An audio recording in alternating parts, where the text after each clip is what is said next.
Por vezes, em sala de aula, os alunos me perguntam: professor, qual é a diferença entre neuroticismo e bipolaridade? Uma vez que os dois tratam sobre mudanças de humor. É sobre isso que nós vamos tratar neste vídeo de hoje. Vamos lá. Em relação ao neuroticismo, o neuroticismo representa um dos 5 grandes traços de personalidade.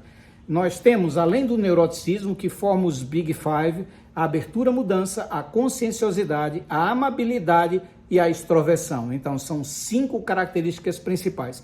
Dizer que as 5 características se referem a pessoas normais. Portanto, todos nós apresentamos, em alguma medida, neuroticismo. Você, eu, todos apresentamos neuroticismo. O neuroticismo, mais uma vez, não diz respeito a alguma psicopatologia, diz respeito a uma característica, uma descrição de personalidade. Agora, isso daí reflete, sem dúvida, na forma como nós percebemos o mundo e como nós reagimos a esse mundo. Além disso, níveis acentuados de neuroticismo podem levar a indivíduos com transtorno de ansiedade e depressão. Portanto, também merece atenção pessoas cuja pontuação em neuroticismo sejam muito elevadas. Por outro lado, nós tratamos sobre o transtorno bipolar. Como o nome já está dizendo, é um transtorno, é uma psicopatologia. Enquanto o neuroticismo ele não aparece no DSM-5, transtorno bipolar, sim que está muito bem descrito ali, porque se trata de uma doença mental, de um transtorno mental. Vamos tratar primeiro sobre o neuroticismo. Então, o neuroticismo, como eu já disse, se refere a uma característica de personalidade, algo que é normal, preocupante quando acentuado, mas, em geral, todos nós temos.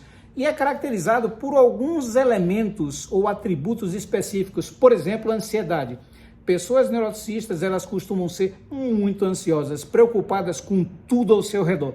Tudo para ela é motivo de preocupação, para essa pessoa neuroticista. Como também ela é muito irritável, ela se chateia fácil com as coisas, brigam com aqueles que estão ao redor de uma forma muito frequente, porque se irritam com qualquer coisa. Além disso, tem uma instabilidade emocional que destrói qualquer um ao redor. Por quê? Porque no momento ela está alegre, está no meio de uma festa, brincando com você, sorrindo, e de repente fecha a cara, não quer mais conversa com ninguém, diz: vou embora da festa. Diz: mas como assim? Se agora há pouco você estava tão animada?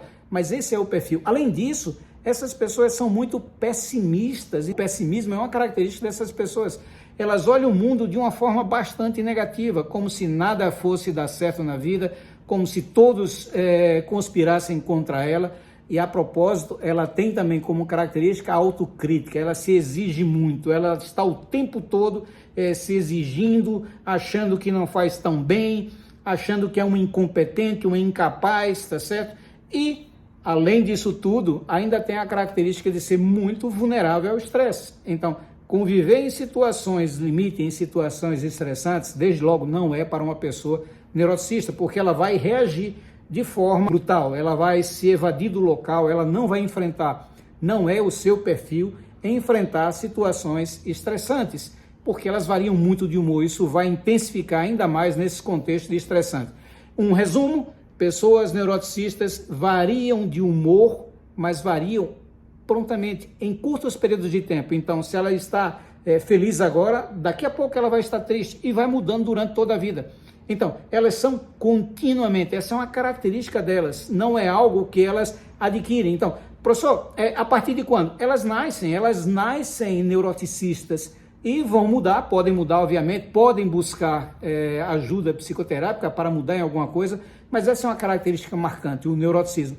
Isso é diferente do transtorno bipolar. O transtorno bipolar tem um período de início, meio para final da adolescência, até o início da idade adulta, lá para os 23, 24, 25 anos, quando aparece o transtorno bipolar. E o transtorno bipolar, como eu já disse, sim que figura no DSM-5, sim que é uma preocupação, é uma enfermidade ou um transtorno psicológico, tá bom? Então merece toda a nossa atenção. Esse transtorno psicológico, ele se caracteriza por ser cíclico. Ele tem período de mania e período de depressão.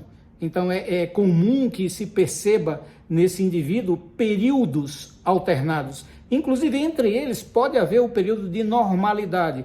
Então a pessoa não só ela não nasce, senão que nem todo dia ela age da mesma forma.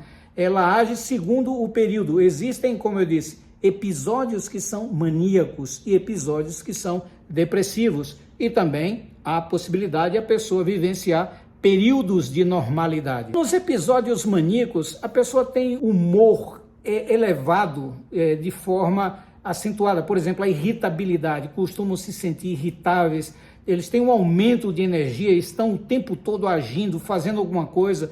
A propósito, não tem um sono tranquilo, a qualidade do sono piora e muito, tá certo? Tem um sentido de grandiosidade, super-homem, de poder fazer tudo, de ter força e tudo mais. Há um comportamento compulsivo em tudo que faz, de consumo, de falar, de se comportar no dia a dia, e ademais falam de forma muito acelerada. Esses episódios, em geral, duram aí cerca de uma semana, pelo menos. Durante uma semana a pessoa vai estar agindo assim de forma maníaca. Existem períodos também de episódios hipomaníacos. O que significa? São semelhantes aos episódios maníacos, mas são menos graves e duram inclusive um pouquinho menos, por aí por volta de 3, 4 dias. Contrastando com esse período de mania, de aceleração, de muita atividade, muita hiperatividade, diria até, tem o período de depressão, ou episódios de depressão, episódios depressivos, onde a pessoa se sente triste, perde interesse em relação às atividades que comumente gostava de fazer, sente uma fadiga contínua, um sentimento de ser uma pessoa inútil, não vale para nada, perde o interesse por comida, tem um sono péssimo, não consegue dormir, tá certo? E tem, o que é pior, pensamentos suicidas reiterados. Então esse é um período que demanda muita atenção da família, porque a pessoa pode sim vir a cometer suicídio. E mudanças de humor são características, há uma alternância, como eu disse, entre episódios maníacos e episódios depressivos, podendo haver períodos de normalidade entre eles. E aí uma coisa que muita gente pergunta é, sim, professor, as pessoas têm essas características, como agir com elas, como lidar com elas, o que vai fazer? Bom, inicialmente dizer que o neuroticismo, em princípio, não demanda qualquer tratamento clínico, qualquer atenção clínica, excetuando em momentos de um nível muito elevado, ou de pessoas que têm um nível muito elevado de neuroticismo. Aí sim pode ser necessária uma abordagem psicoterápica, por exemplo, uma abordagem terapia cognitivo-comportamental que se mostra muito eficaz nesse contexto, para melhorar um pouco a gestão das suas emoções. Então, o gerenciamento das emoções é fundamental, o aprender a gerenciar as emoções é fundamental nesse contexto. Então, em geral, não requer qualquer tratamento psiquiátrico, mas muito mais um tratamento ou um acompanhamento, para ser mais preciso, uma orientação psicológica, tudo pautado nos pensamentos que essa pessoa tem e nas condutas, sobretudo, de variação de humor. Agora, por outro lado, o transtorno bipolar, esse sim que demanda um tratamento psicológico, com certeza, para acompanhar todo o período de tratamento também psiquiátrico. Então, é necessário, sim, por vezes, usar medicamentos. Então, a abordagem é medicamentosa, mas também psicoterápica. Então, combina-se a psicologia com a psiquiatria para dar uma melhor qualidade de vida ao indivíduo que tem esse transtorno bipolar. Pois então é isso, pessoal. Estamos aqui, falamos sobre bipolaridade, sobre neuroticismo, então são coisas diferentes, como nós já vimos, que têm abordagens de tratamentos diferentes e se caracterizam de forma diferente.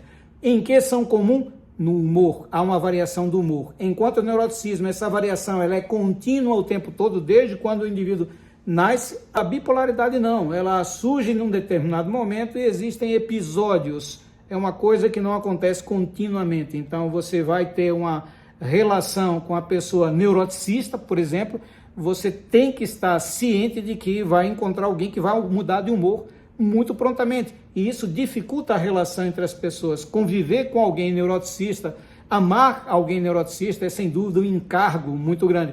Por outro lado, uma pessoa que tem transtorno bipolar também tem suas limitações. Então, você precisa saber que haverá esse momento de mania, esse momento de depressão e que você precisa estar junto. Então, tanto o neuroticista precisa de um apoio social, o seu apoio estar junto, quanto e, sobretudo, mais o indivíduo que apresenta transtorno bipolar. É isso, pessoal. Ficamos por aqui hoje. Espero que tenham gostado do vídeo. Se sim, dá lá um like, se inscreve no nosso canal, compartilha e, se possível, aciona lá o sininho para ter a notificação e novos vídeos que estejamos aqui. Muito obrigado, um forte abraço.